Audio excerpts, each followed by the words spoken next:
Bienvenidos, mi nombre es Mederick y este es A Message from Med.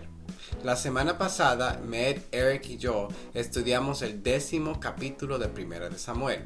Saúl siguió demostrando su obediencia y humildad aún después de ser elegido como rey de Israel. Lamentablemente, no todos los israelitas estaban de acuerdo con Saúl como rey. ¿Qué hará Saúl para unificar al pueblo de Israel al escuchar que hay israelitas desahuciados? Este capítulo empieza con Nahas el amonita sitiando la ciudad de Jabes Galaad. Ellos pronto se rindieron, pidiéndole a Nahas que haga alianza con ellos.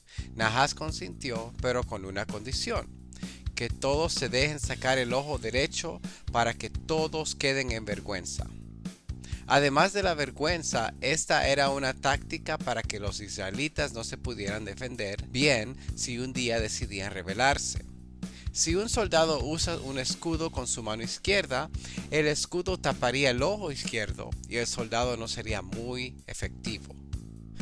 Los habitantes de Jabes Galaad le pidieron a Nahas que le diera 7 días para pedirle ayuda a sus vecinos, y si no conseguían se rendirían.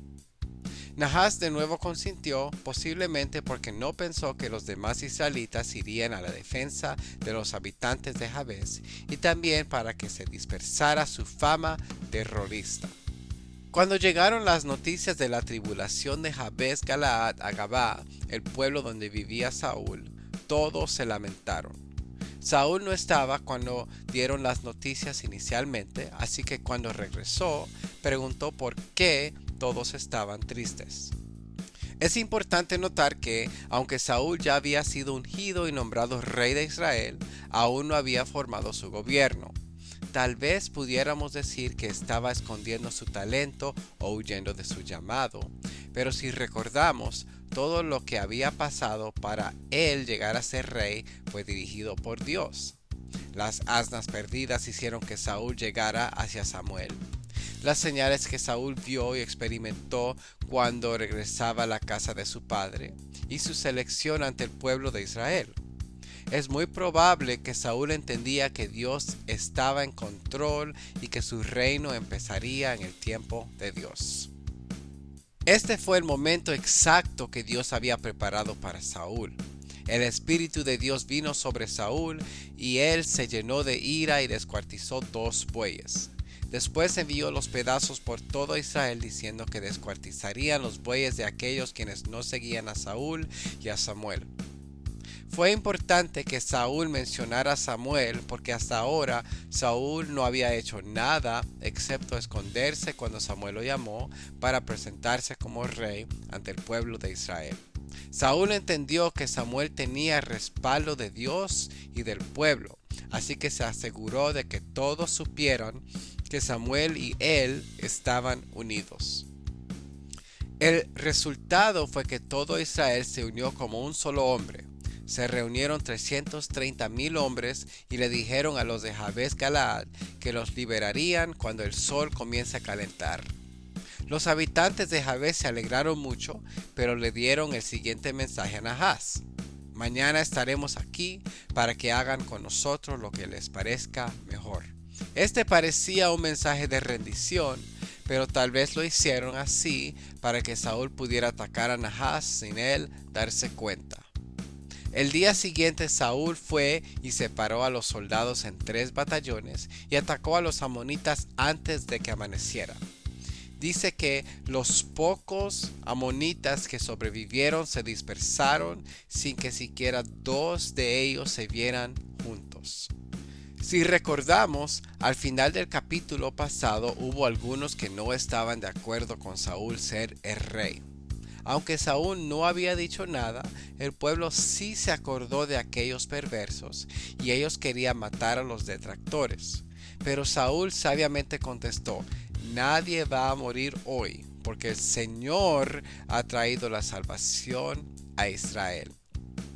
Samuel también aprovechó este tiempo de unidad para renovar el reino.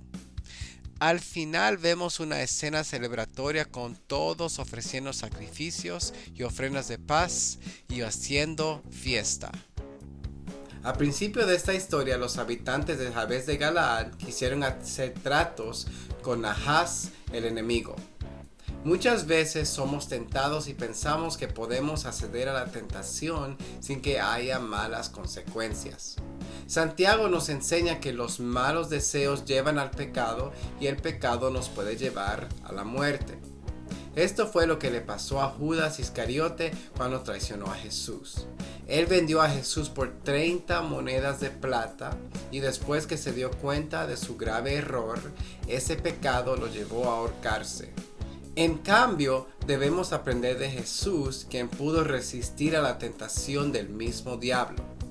Veamos la gran diferencia en el resultado. El diablo entonces lo dejó, y al instante unos ángeles vinieron y le servían. Cuando Saúl escuchó que los habitantes de Jabes estaban en gran peligro, él se enfureció y tomó acción. Muchas veces sentimos un llamado a servir a Dios en alguna función, pero a veces nos llenamos de temor y no hacemos nada. Recordemos que Santiago también nos enseña que la fe sin obras es muerta. Tal vez por esto Pablo le dijo a Timoteo que en vez de un espíritu de temor, Dios le había dado un espíritu de poder, de amor y de dominio propio. Este espíritu fue el mismo que llevó a Pedro a predicar un mensaje en el cual se convirtieron 3,000 personas y a los discípulos a compartir sus pertenencias para que no haya necesitados en el pueblo. Este espíritu también llevó a la iglesia de Filipos a ayudar a Pablo en sus viajes misioneros. Aunque sus métodos fueron medio mafiosos, Saúl logró unir a Israel para rescatar a los hombres de Jabes. Cuando nosotros nos unimos pueden suceder grandes cosas. Después de la ascensión de Jesús, los apóstoles se unieron para orar y rogar a Dios continuamente. 10 días después seguían unánimes juntos y fueron llenos del Espíritu Santo. Esto empezó un gran avivamiento en el cual se salvaron muchas personas y todo se compartía entre todos. Fue reminiscente a cuando Nehemías regresó a Jerusalén de la cautividad en Babilonia para restaurarla. Cuando él llegó encontró a las murallas en ruinas y le motivó a los habitantes de Jerusalén a levantarse a construir. El capítulo 3 describe cómo todas las familias se dispusieron a restaurar diferentes partes de las murallas y las puertas, y de esa manera pudieron restaurar a Jerusalén como ciudad fortalecida en menos de 2 meses. Después de la derrota de Nahas, Samuel convocó a todos para renovar el reino. Esto me parece interesante porque no parece que había pasado ni un año desde que Saúl fue nombrado rey y ya estaba renovando el reino. Para comparación, muchas parejas casadas renuevan sus votos después de 20, 30 o 50 años de matrimonio. Sin embargo, creo que es un buen hábito que debemos adoptar cuando se trata de nuestra relación con Dios. Pablo nos manda a presentarnos como un sacrificio vivo, o sea, una devoción continua a Dios. Además, Él nos manda a renovar nuestra mente para conocer la voluntad de Dios. Pablo instruye que para hacer esto debemos desarrollar nuestros dones, amar a los demás con palabras y hechos y servir a Dios apasionadamente a través del servicio a su iglesia y la comunión con Él. Si no estamos continuamente recordando estas cosas, fácilmente las dejaremos por un lado y no seremos fieles servidores de Jesucristo. Yo oro para que podamos siempre renovar nuestros votos con el Señor y servirle continuamente. Muchas gracias, Dios te bendiga.